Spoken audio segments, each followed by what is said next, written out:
Good morning students. अपन 12th math में समाकलन पढ़ रहे थे। समाकलन में अपने 9.1 एक्सरसाइज कंप्लीट कर लिया है। अब नेक्स्ट एक्सरसाइज पढ़ेंगे 9.2। एक्सरसाइज नंबर 9.2 प्रतिस्थापन विधि द्वारा समाकलन। कौन सी विधि है इसमें?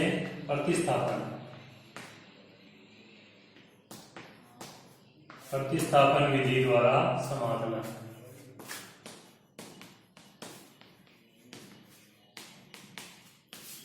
प्रतिस्थापन विधि द्वारा क्या करेंगे? अपन समाकलन करेंगे। इनमें समाकलन के साथ साथ अवकलन भी चलेगा, क्योंकि कोई भी जो वैल्यू है अपने पास फलन फंक्शन है उसकी जगह कुछ फंक्शन अपन क्या करेंगे? प्रतिस्थापित करेंगे, मानेंगे और मान करके फिर उसका क्या करेंगे? अवकलन किया जाएगा। मानना हुआ का हमेशा क्या करते हैं? अवकलन करते हैं। और अवकलन करने के बाद में उसमें वैल्यू पुट करेंगे, वैल्यू पुट करके क्या करते हैं? उसका समाकलन। ये होता है प्रतिस्थापन विधि द्वारा समाकलन। सूत्र वही है जो अपने समाकलन में पहले पढ़े हुए हैं। इसमें सिर्फ विधि कौन सी है? प्रतिस्थापन विधि। मतलब कोई वैल्यू अपने को उसमें की जगह पुट करनी पड़ेगी और फिर उसका हल निकालना है। जैसे फर्स्ट क्वेश्चन है x sin x स्क्वायर समाकलन x sin x square dx। देखो ये समाकलन, ये अपना फंक्शन है, इसका इस प्रकार से समाकलन करना है। तो समाकलन कैसे करेंगे? देखो x sin x, अपने पास कोई भी अपना अभी तक ऐसा सूत्र नहीं पड़ा है जिसमें दो फलन गुणनफल के रूप में हो। आगे पढ़ेंगे वो आगे वाली चीज इसमें लागू नहीं होती है। दो फलन गुणा में है, ये अलजेब्रिक है और ये क्या है? त्रिकोणमितीय फलन है। x sin x, यदि अपने साइन इसका x स्क्वायर की जगह माना, x स्क्वायर की जगह क्या मान लेते हैं? जैसे t मान लिया दूसरा फलन, तो जो भी अपन मानेंगे उसका अवकलन करेंगे। उसका जो अवकलन है यहाँ जिसका अवकलन होगा उसका चर जो पद है वो इसके अंदर होना जरूरी है। ठीक है, तो मान प्रतिस्थापित तभी होगा। साइन का यदि पूरे की जगह मान लेते हैं अपन साइन एक्स स्क्वायर। देखो यदि साइन एक्स स्क्वायर अपन अगर अपन टी मानते तो साइन का अवकलन क्या होता है? कोस एक्स स्क्वायर और फिर एक्स आ जाएगा 2x बराबर dt बटे dx। ऐसे होता है। तो यहाँ dx इधर इंटू ले लेंगे, इधर भाग में इधर क्या जाएगा? इंटू में जाएगा। अब अपने पास ये मान आ गया किसका? ये पद इसमें विद्यमान नहीं है, कहीं भी नहीं लिखा हुआ कोस एक्स स्क्वायर, तो ये अपन नहीं मान सकते। एक्स स्क्वायर बराबर यदि अपन टी मानते हैं तो एक्स स्क्वायर का भी विकलन किया कितना था? 2x। 2 तो कांस्टेंट संख्या है, कांस्टेंट पद चाहे हो न हो चर पद होना जरूरी होता है। यदि अपने पास चर पद विद्यमान नहीं है तो फिर उस चर पद की अपने को टी के रूप में वैल्यू निकाल करके रखनी होगी। प्रत्येक x के जो पद को t के रूप में बदलना जरूरी होगा। t मान रहे हैं तो पूरा का पूरा जो फलन है वो किसी में पक्षांतर हो जाना चाहिए t के रूप में। तो जैसे x sin x square dx समाकलन करना है, माना क्या माना था यहाँ? माना x स्क्वायर बराबर t, जो माना जाएगा उसका अवकलन करेंगे। यहाँ सीधा लिख रहा हूं मैं, x के सापेक्ष अवकलन करने पर तो इसका अवकलन होता है 2x बराबर x के सापेक्ष करेंगे तो ये dt बटे dx। अब ये dx बार बार इधर नहीं लिखा जाएगा, इधर डिवाइड में आता है, इधर इंटू में जाएगा, तो ये बन जाएगा 2x dx बराबर dt। और ये दो कांस्टेंट है अपने पास है नहीं पर्सन में, इसलिए इसको इधर पक्षांतर कर देंगे। x dx बराबर हो जाएगा dt बटे 2। अब देखो मान कैसे रखना है? x स्क्वायर का मान माना है अपने t, तो इस x स्क्वायर की जगह रख देंगे t, बच गया अपने पास x और dx। x dx का मान अपने यहाँ से निकाल लिया dt बटे 2। ये सारे मान दोनों मान है इसमें प्रश्न में रख दो। ये जाएगा समाकलन साइन t और x dx का मान है dt बटे 2 इंटू dt बटे पूरे फंक्शन क्या आएगा? बटे 2 को अपन बाहर ले लेंगे। समाकलन साइन t dt तो 1 बटा 2 क्या आ गया? 12। कांस्टेंट जो पद होगा कांस्टेंट पद को अपन बाहर ले सकते हैं। साइन t का समाकलन छोटा हो गया, इस रूप से इस रूप में बदल गया। साइन t का क्या करेंगे? समाकलन करेंगे। साइन t का समाकलन होता है माइनस कोस t, तो माइनस से लगाते हैं कोस t प्लस c। अब वापिस अपना जो t का जो मान रखा है वो मान वापिस लिखो। क्वेश्चन x चर में है तो आंसर भी क्या होना चाहिए? x चर में होना चाहिए। t का मान वापिस रखने पर तो माइनस का 1 बटा 2 कोस t स्क्वायर प्लस ये इसका आंसर होगा। इस प्रकार से प्रतिस्थापन विधि, यह भी काम आंसर में ही है, प्रतिस्थापन विधि द्वारा अपन क्या करते हैं, इनका समाकलन करते हैं। यदि अपन प्रतिस्थापन विधि नहीं लागू करते तो इसका समाकलन संभव नहीं है, क्योंकि अवकलन है वो तो बंटनी होता है गुणा भाग घातांक के लिए। अवकलन में तो क्या करते हैं, u × v लगा देंगे, इसका अवकलन पहले फलन का साइन का करेंगे, फिर x स्क्वायर का कर देंगे। समाकलन है वो घात के लिए, गुणा भाग के लिए, बंटनीय नहीं होता है, इसलिए क्या करना पड़ेगा, इसको प्रतिस्थापन विधि द्वारा हल करना होगा। तो प्रतिस्थापन में पता चलेगा किसको मानना है, जिस चर का अपन जिसके बराबर कुछ मान रहे हैं उस चर का अवकलन में जो चर आएगा वो चर इसमें विद्यमान होना जरूरी है। तो यहाँ x स्क्वायर का अवकलन में x आता है, तो x dx अपने पास विद्यमान है और उनका मान करके और मान रखेंगे, इसका x dx का मान रखेंगे, x स्क्वायर का मान रखेंगे, फलन सोल्व हो जाएगा। सोल्व होने के बाद में इस फलन का x के सापेक्ष या t के सापेक्ष t में परिवर्तित हो गया तो t के सापेक्ष समाकलन होगा, और फिर t की जब समाकलन के बाद में t का मान वापस रख दिया जाएगा तो वो x के सापेक्ष समाकलन हो जाएगा। ठीक है स्टूडेंट्स, इस प्रकार से इनका अपने को प्रतिस्थापन विधि से क्या करना है, समाकलन करना है। ज्यादा कुछ नहीं है। मानने वाली विधि जो है वो ध्यान रखें किसके बराबर माना जाए ताकि उसका अवकलन हो, तो अवकलन के जो सूत्र है वो काम आएंगे। अपने दिमाग में ये रहेगा कि इस चीज का अवकलन ये होता है तो ही अपन मान सकते हैं जल्दी से। अपने को ये नहीं पता कि इसका अवकलन क्या होता है तो फिर अपन मान नहीं कर सकते और न ही उस क्वेश्चन को हल कर सकते हैं। नेक्स्ट है x × √x² + 1। सेकंड क्वेश्चन है x × √x² + 1dx। एक चीज और ध्यान रखना, कोई भी संख्या रूट में आ रही है, घातांक में आ रही है, तो उस चर के साथ कोई भी कांस्टेंट संख्या गुणा में है, भाग में है, प्लस में है, माइनस में है, उस कांस्टेंट संख्या को उसके साथ ही माना जाएगा। जैसे यहाँ x² का अवकलन होता है 2x, दो तो कांस्टेंट है, परंतु x स्क्वायर के साथ 1 आया हुआ है, इस x स्क्वायर को नहीं छोड़ेंगे, 1 को नहीं छोड़ेंगे, 1 को भी क्या करेंगे, साथ ही माना जाएगा। तो मान लेते हैं इस पूरे की जगह माना x² + 1 बराबर, क्योंकि कांस्टेंट पद का जब अवकलन करते हैं तो वो 0 हो जाता है। अब इसका क्या करेंगे, x के सापेक्ष अवकलन करने पर, मैंने पहली बार भी बताया था, समाकलन शुरू करने से पहले बताया था कि समाकलन जो है, अवकलन जो है वो समाकलन में यूज होता है, वो यूज होना शुरू हो गया है। अब इसका समाकलन करेंगे, अवकलन करेंगे, कितना आएगा 2x, 1 का होता है 0, इधर जो dx आएगा वो इधर लगा देते हैं, बाद में आता है बराबर dt। अपने पास x है, dx है, 2 नहीं है, तो x dx का मान क्या बन जाएगा, वही dt/2, ये मान इसके अंदर रख दो, तो यह जाएगा समाकलन x dx का मान dt/2, 1/2 कांस्टेंट है उसको बाहर ले लो, dt लगा देंगे। यहाँ क्या रखेंगे t, तो √t घातांक में चेंज करेंगे, t की घात 1/2। अब x की घात n का सूत्र लगाएंगे, सॉरी dt आएंगे, इसका लगाएंगे x की घात n का 1/2, t की घात 1/2 + 1/1/2 + 1/2, t की घात 1/2 + 1 3/2, और नीचे वाला 3/2 उल्टा हो जाएगा 2/3, t की घात 3/2 + c, 2 से 2 कैंसिल हो जाएगा। इसका जो मान है वो क्या आ जाएगा, यहाँ पर 1/3 और t का मान अपन वापिस रखेंगे, मान रखा हुआ x² + 1 की घात 3/2 + c, ये इसका क्या होगा, आंसर हो जाएगा। इस प्रकार से इसका क्या करना है, अपने को आंसर निकालना। ठीक है, तो ये होती है प्रतिस्थापन विधि। देखो फर्स्ट क्वेश्चन में समझ में नहीं आया, सेकंड क्वेश्चन में पता चल गया कि अपने को प्रतिस्थापन किसके बराबर करना है। प्रश्न दिमाग में जरूरी होता है कि अवकलन, इसका अवकलन क्या हो रहा है, वो अवकलन इस प्रश्न के अंदर विद्यमान है या नहीं है। कुछ स्टेप में विद्यमान नहीं होता है तो उसके वैल्यू निकाल करके टी के रूप में पक्षांतरण करके फिर मान रखा जाता है। नेक्स्ट है, ये तो फर्स्ट क्वेश्चन के 2 पार्ट थे। अब सेकंड क्वेश्चन है e की घात x - sin x बटे e की घात x + 4। भिन्न के अंदर भी ध्यान रखने वाली बात यह है कि भिन्न के अंदर हर को माना जाता है, अंश को नहीं माना जाता है। कभी भी भिन्न जो होती है उसमें ज्यादातर अंश को नहीं मानते हैं, हर को माना जाता है। हाँ, कोई घातांक में हो और उसके बटे में भिन्न हो तो जो घातांक बराबर आ सकता है। क्वेश्चन नंबर 2 का जो फर्स्ट पार्ट है, e की घात x माइनस साइन x बटे e की घात x plus cos x, e की घात x माइनस साइन x बटे e की घात x प्लस कोस x। ठीक, ये अपना प्रश्न।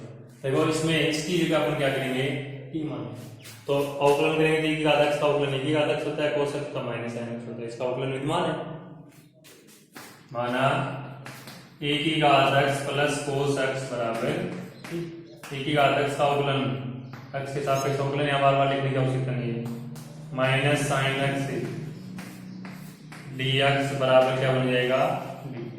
तो ये पूरा किसमें हो गया, dt में चेंज हो गया, ऊपर का होना चाहिए नीचे का नहीं होना चाहिए, क्योंकि ऊपर है dx के इनटू में।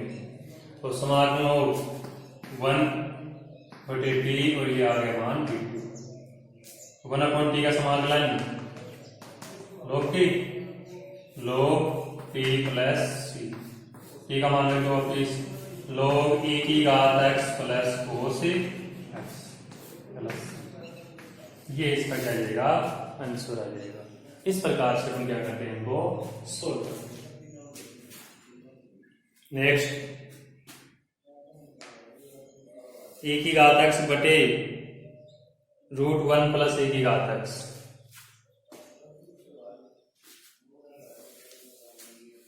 मिला लेते हैं। e की घात x बटे e की घात x प्लस 1, सेकंड का e की घात x बटे √e की घात x प्लस 1। देखो इसकी जगह यदि अपन t मान लें, बताया था ना आपको, हर की जगह मानना है, इसकी जगह नहीं मानना है, इसकी जगह t मान लें तो इसका अवकलन ये इसके अंदर विद्यमान, माना रूट समेत नहीं लेना है, क्योंकि रूट तक का अवकलन करोगे तो फिर रूट क्या आएगा, 1/रूट में, तो 1/रूट अपने पास विद्यमान नहीं है, इसकी जगह मानने के बाद e की घात x प्लस 1 बराबर क्या मान लिया, अवकलन करेंगे तो e की घात x dx बराबर हो जाएगा dt, e की घात x dx बराबर क्या आ गया, अब ये मान सकते समाकलन हो, ये वेरिएटी ऊपर तो वेरिएटी बटे √t, इसको 1/√t लिख देते हैं, ऊपर ले जाओ घातांक में बदल लो, समाकलन हो t की घात माइनस 1/2 dt, अब समाकलन तो t की घात माइनस 1/2 प्लस 1 बटे minus 1/2 plus 1 plus c, minus 1/2 plus 1 1/2, तो ये हो जाएगा 1/2 का उल्टा 2, t की घात 1/2 प्लस, अब t का मान रखो वापिस 2, 1/2 घात रूट में लेते हैं, e की घात x प्लस 1 प्लस, ये इसका क्या हो जाएगा, आंसर हो जाएगा। ठीक है, इस प्रकार से अपने प्रश्नों का क्या करते हैं, हल ज्ञात करते हैं, प्रतिस्थापन विधि द्वारा हल ज्ञात करना। कौन सी विधि है, प्रतिस्थापन विधि। नेक्स्ट,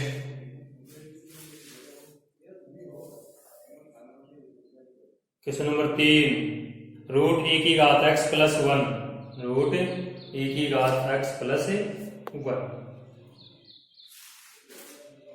इसमें देखो इसका अवकलन विद्यमान नहीं है, तो अपन क्या करेंगे, इनमें मान निकाल करके फिर रखना पड़ेगा। थोड़ा सा इसमें है, इनमें फर्स्ट है रूट e की घात x प्लस 1 dx। देखो अपन क्या मानेंगे, पूरे की मानना पड़ेगा, और रूट के अंदर है, इसमें देखो e की घात x प्लस 1 बराबर t मानते हैं, तो e की घात x का अवकलन e की घात x होता है। जैसे मैं मान के बता रहा हूँ, e की घात x प्लस 1 बराबर क्या मान लिया अपने t, इसका अवकलन करेंगे तो ये बन जाएगा e की घात x dx बराबर dt, परंतु e की घात x अपने पास यहाँ है नहीं है ना, तो क्या करेंगे, e की घात x का यहाँ से मान निकालेंगे, मान निकालने के लिए इसको e की घात x प्लस 1 रूट के अंदर है, तो इसको क्या मान लेते हैं, t², ताकि सुविधा रहेगी, ये हो जाएगा 2t dt।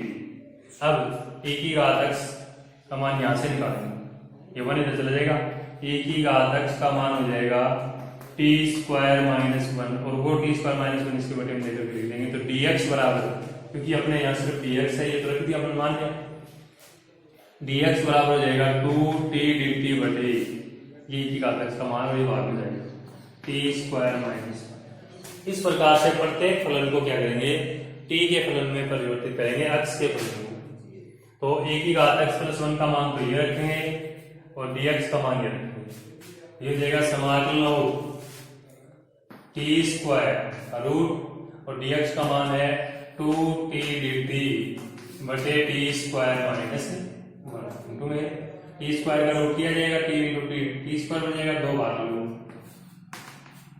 T square dt बटे टी स्क्वायर माइनस 1। अब ऐसे प्रश्न अपन ने 9.1 में हल किया था। देखो टी स्क्वायर माइनस 1 है, ऊपर एक पद है, तो इसमें क्या करते हैं हम एक घटा देते हैं और एक जोड़ देते हैं। एक घटा दिया जाएगा और एक जोड़ दिया जाएगा। अब अलग अलग पार्ट का नीचे अलग अलग हल करते हैं। इसको क्या करते हैं अलग अलग पार्ट में हल कर लिया जाता है।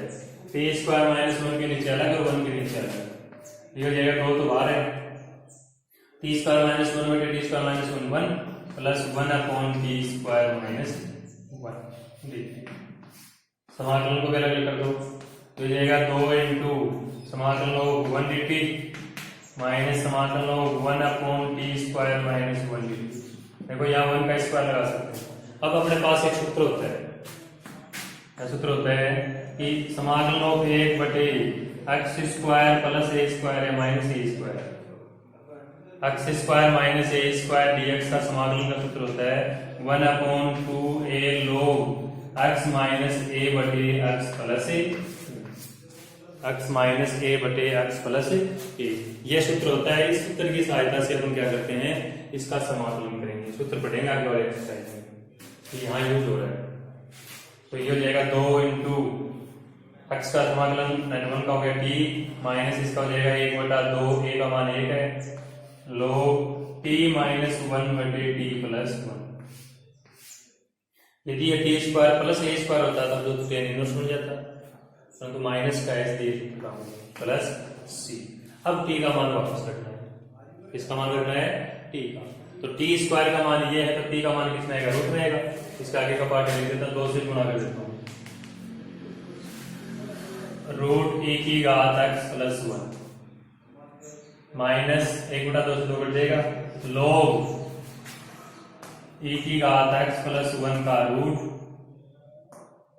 e की घात x प्लस 1 माइनस 1 बटे रूट e की घात x प्लस 1 प्लस 1 और प्लस क्या कर देंगे c। इस प्रकार से इसका क्या होगा ये आंसर होगा।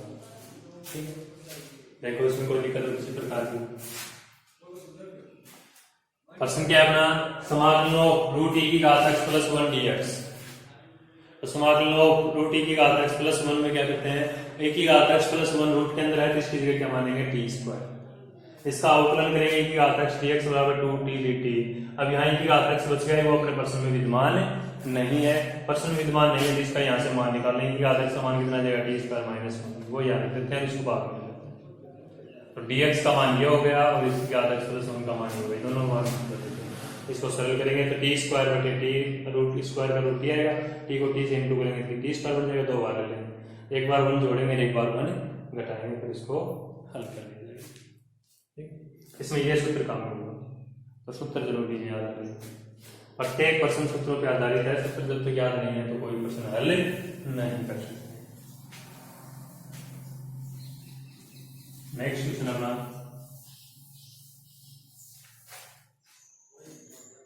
थर्ड का सेकंड पार्ट, ए की घात रूट एक्स कोस ए की घात रूट एक्स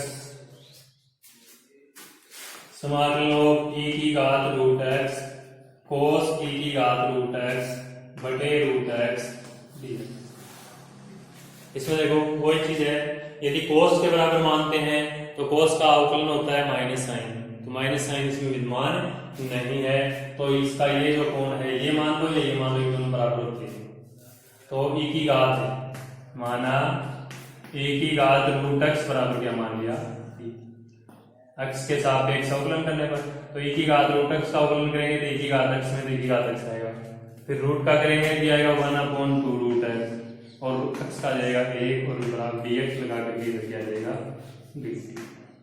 ये क्या बन जाएगा e की घात रूट x बटे रूट x, e की घात रूट x बटे रूट x 1 क्या हो गया 1 हो गया। ये 2 बचा हुआ, ये 2 अपने पास नहीं है तो कर ले देंगे dx बराबर भाग में है तो इधर जाके गुणा में जाएगा 2 dt। e की घात रूट x बटे रूट x dx आ गया, ये तो ये मान हो गया, इसका मान अपने ठीक रख दिया, तो किसमें परिवर्तित हो गया? 1/2 2 बार ले लो, ये बन जाएगा cos t dt। फलन है वो परिवर्तित होकर के क्या बन गया? cos t, और ये dt में चला गया पूरा। अब cos t का समाकलन माइनस साइन, समाकलन साइन t प्लस, हो गया बिल्कुल इजी। अब मान रहे हो वापिस 2 sin e की घात रूट x प्लस t का क्या कर दिया मैंने? मान दिया। इस प्रकार से इन प्रश्नों को क्या करते हैं? हल करते हैं। देखो कोई प्रॉब्लम हो इस प्रश्न में? ठीक है, नेक्स्ट है क्वेश्चन नंबर 4 का फर्स्ट पार्ट।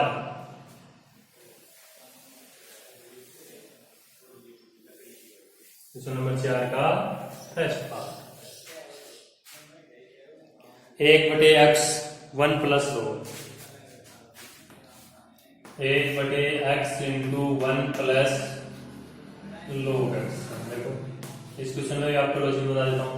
ऊपर वाले की जगह कुछ नहीं मानना है। यदि अपने x बराबर t मान लिया तो x का अवकलन क्या होता है? 1, ये बच जाएगा। यदि अपन log x बराबर t मान लेते तो इसका अवकलन क्या होता है? 1/x। तो ये क्या मानना पड़ेगा? log x बराबर t, और log x के साथ 1 कांस्टेंट संख्या जुड़ी हुई है। तो कांस्टेंट संख्या मैंने पहले बताया है, कांस्टेंट संख्या जब प्लस में है, माइनस में है, या गुणा में है, या भाग में है, तो उसको उसके साथ रखा जाता है। तो क्या मानेंगे? माना 1 प्लस log x बराबर t। 1 का अवकलन 0, log x हो जाएगा 1/x, और इधर लगाएंगे dx, ये छोड़ देते हैं, बराबर dt। ये 1/x dx, इसमें चेंज हो गया, इसकी जगह रखो t, 1/t dt। इसकी जगह पर t मान रखा है, 1 के बटे में है, तो 1/t dt। 1/t का समाकलन log t plus t, t का मान वापिस रखने पर log 1 plus log x plus log 1 plus log x plus c। इस प्रकार से इस प्रश्न का क्या हो जाएगा? हल हो जाएगा। कोई भी किसी भी बच्चे को किसी प्रकार की प्रॉब्लम हो तो सोल्व करवा सकते हैं, दोबारा रिपीट कर सकते हैं। ठीक है, नेक्स्ट है इसका अगला पार्ट आपको होमवर्क में दिया जाएगा। क्वेश्चन नंबर 5 का फर्स्ट पार्ट, क्वेश्चन नंबर 5 का फर्स्ट पार्ट, e की घात m tan इनवर्स x समाकलन e की घात m tan इनवर्स x बटे 1 प्लस x। बिल्कुल छोटे छोटे क्वेश्चन है, थोड़ा सा ध्यान रखना जरूरी है कि किस फलन का अवकलन क्या होता है, वो अपने को जरूरी है ध्यान रखना, वरना अपने पास प्रतिस्थापन नहीं कर सकते। जब इसमें e की घात का लेंगे तो e की घात का e की घात x का ही समाकलन e की घात x या अवकलन e की घात x होता है, और e की घात x है नहीं कि इसकी जगह पूरे की जगह t मान ले तो नहीं है ना, तो इसकी जगह क्या करेंगे हम? इस पद की जगह t मान के देखो, tan इनवर्स का अवकलन होता है 1/, लिया जाएगा। क्या मानेंगे? माना m कांस्टेंट है, m tan इनवर्स x बराबर क्या मान लिया? t। m कांस्टेंट है, tan इनवर्स का अवकलन 1/1 प्लस x स्क्वायर dx बराबर dt। अब देखो अपने पास यहाँ m और नहीं है तो m को भाग में दो, ये है ऐसे लिख सकते हैं इसको 1/, नीचे बटे में ले लेंगे 1/1 प्लस x स्क्वायर dx बराबर 1/m dt। हो गया। अब इसका मान तो क्या ले लिया अपने? t माना है वो, और इसका मान क्या आ गया? 1/m dt। तो ये चेंज हो जाएगा फलन e की घात t और 1/m बाहर ले लो e की घात t dt। e की घात t का समाकलन e की घात t देगा प्लस c 1/m mt का मान वापस रख दो, e की घात m tan इनवर्स प्लस ये इसका क्या जाएगा? आंसर आ जाएगा। इस प्रकार से इन प्रश्नों का क्या करते हैं अपन? हल ज्ञात करते हैं। ठीक है, ये 5 का फर्स्ट पार्ट था। आज के लिए इतने काफी है। नेक्स्ट जो अपन अक्सर अगले क्वेश्चन पढ़ेंगे नेक्स्ट एक्सरसाइज कल वीडियो में। ठीक है, कोई भी बच्चे को किसी भी प्रकार की प्रॉब्लम हो तो वो पूछ सकते हैं। कुछ बच्चे हैं जो एक्स्ट्रा क्वेश्चंस अपने ग्रुप में डाल रहे हैं, वो न डालें। जिसको कोई प्रॉब्लम आती है तो आप घर पर आकर के पूछ सकते हैं। मैंने पहले ही बताया अपना ट्यूशन सेंटर चल रहा, वहाँ आओ पूछो, या स्कूल के अंदर स्कूल टाइमिंग में आओ और पूछो। एक्स्ट्रा एक्सरसाइज का एक्स्ट्रा क्वेश्चन ग्रुप में न डालें। अब देते हैं आपको होमवर्क में क्वेश्चंस जो आपको खुद को सोल्व करने हैं।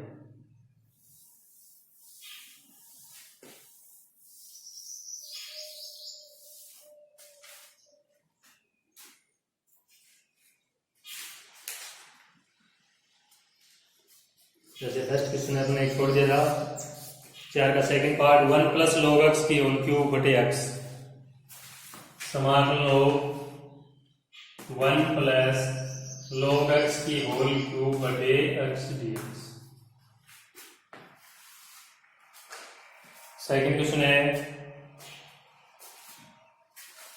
समाकलन लो e की घात साइन इनवर्स x बटे √1 minus x square dx। Third question है,